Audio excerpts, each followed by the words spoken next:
আজকে আমরা এমন একটা সময় বাংলাদেশে বাস করছি যেটা সত্যি আমাদের জন্য খুব দুঃখজনক। মেয়েরা অনেকেই স্লোগান দিয়েছে আমাকে বিদায় দেওয়ার জন্য। আমার বিদায়ের পরে আজকে বাংলাদেশে কি অবস্থাটা আপনারা দেখেন। আজকে মেয়েদের সম্মান নাই। মাইকিং করে বলা হয় মেয়েরা বাজারে যেতে পারবে না, মেয়েরা কিভাবে কাপড় চোপড় পরবে সেটাও যেন একটা নির্দেশনা দিয়ে দেওয়া হয়, এবং মেয়েদেরকে ঘর থেকে যেন বের হতে না পারি। আর অনবরত এখন তো ধর্ষণ জন্য একটা মহা উৎসবে পরিণত হয়েছে। যখন আওয়ামী লীগ ক্ষমতায় ছিল এরকম ইপটিজিং বা ধর্ষণ যেটা যখন হলো তখন সঙ্গে সঙ্গে আমি আইন করে দিয়েছিলাম, এমনকি যে ধর্ষক তার পরিচয়টাই যেন প্রচার হয় এবং তার ক্যাপিটাল পানিশমেন্ট যাতে হয় সেভাবে আইন করে দিয়েছি। কিন্তু এই 2024 সালের আগস্ট মাসের 5ই আগস্টের পর থেকে আজকে কি অবস্থা বাংলাদেশে। মেয়েদের সব অধিকার একে একে কেড়ে নেওয়ার চেষ্টা, হাটে ঘাটে মাঠে মেয়েদেরকে অনবরত লাঞ্ছিত করা হচ্ছে। ক্ষমতা এসেছে একজন সুদখোর জঙ্গি নেতা ইউনূস, তার আমলে তো কেউ আন্দোলন করতেই পারছে না। 7 জুলাই থেকে 14 জুলাই পর্যন্ত আমাদের ছেলেমেয়েরা যে আন্দোলন করেছে বা 15 জুলাই পর্যন্ত আন্দোলন করেছে, কই তাদের উপরে টিয়ার গ্যাস মারা, সাউন্ড গ্রেনেড মারা আমরা তো কিছুই করিনি। অথচ এখন মহিলা শিক্ষক বাচ্চা নিয়ে আছে, তার উপরে গরম পানি মারা হচ্ছে, তাকে গ্রেপ্তার করা হচ্ছে, মেয়েদের কাপড় চোপড় ছেড়ে স্বাধীনতা নষ্ট করা হচ্ছে, ওড়না টেনে নিয়ে যাওয়া হচ্ছে। এই ধরনের অনাচার কিন্তু চলছে। মাদ্রাসার শিক্ষকরা আন্দোলন করেছে, তাদের উপরে হামলা, 2 জন মারা গেছে, সেটা লাশ গুম করে ফেলা হয়েছে। গার্মেন্টসের মহিলা শ্রমিকরা আন্দোলন করতে গেছে, সেখানেও তাদেরকে হত্যা করা হয়েছে এবং তাদের উপরে চড়া হয়েছে, একর সাথে সাথে তাদের উপরে নির্যাতন।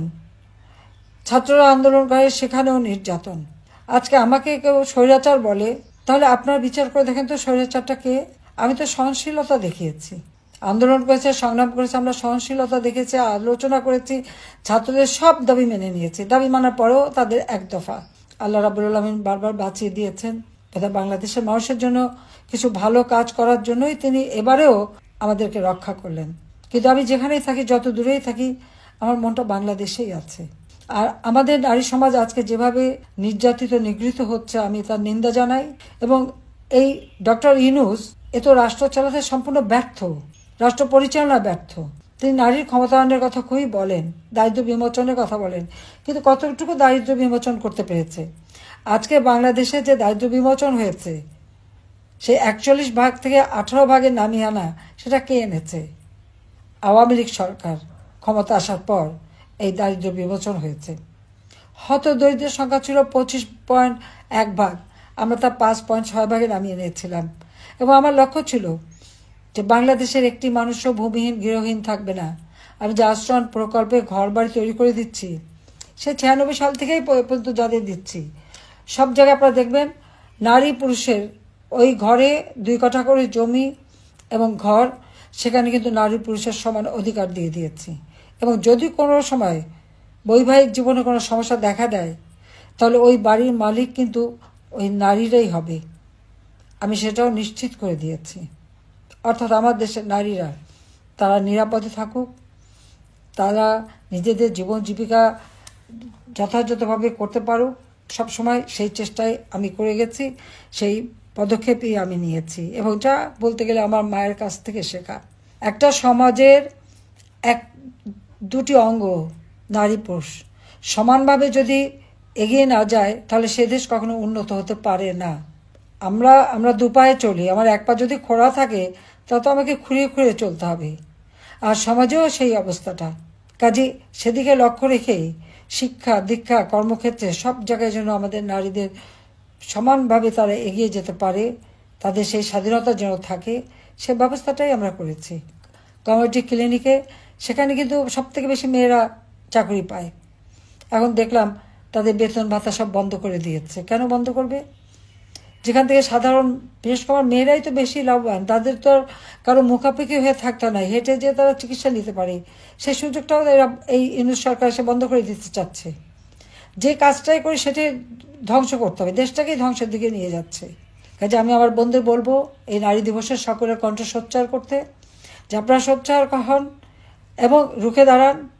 এই অন্যায় অবিচারের হাত থেকে দেশকে মুক্ত করতে হবে, যা থেকে মুক্ত করতে হবে। যে লোকটা শুধু ক্ষুদ্র ঋণ দিয়ে মোটা অঙ্কের সুদ খেতে জানে, মেয়েরা কাজ করবে আর সেই টাকাটা সে সুদ হিসেবে কেড়ে নেবে, আর সেই সুদের টাকা দিয়ে তার বিলাসিতা, দেশে বিদেশে সম্পদ, পৃথিবীর এমন কোনো দেশ নাই যেখানে তার সম্পদ না আছে। আর শুধু দেশে তার সম্পদের অগাধ সম্পদ, আর দরিদ্রই থেকে যায়। আর এদের কাজটা কি? এরা দারিদ্র্যকে লালন পালন করে, কারণ দারিদ্র্য না থাকলে তাদের ক্ষুদ্র ঋণের ব্যবসা চলবে না, মোটা অঙ্কের সুদ খেতে পারবে না। আর আমার প্রচেষ্টা ছিল আমার দেশের মানুষ এবং মা বোনেরা মুখাপেক্ষি হবে না, নিজেরা কাজ করবে, নিজেরা উপার্জন করবে, নিজের জীবন মান উন্নত করবে, এবং সেভাবে কিন্তু দেশটা উন্নত আমরা করেছিলাম।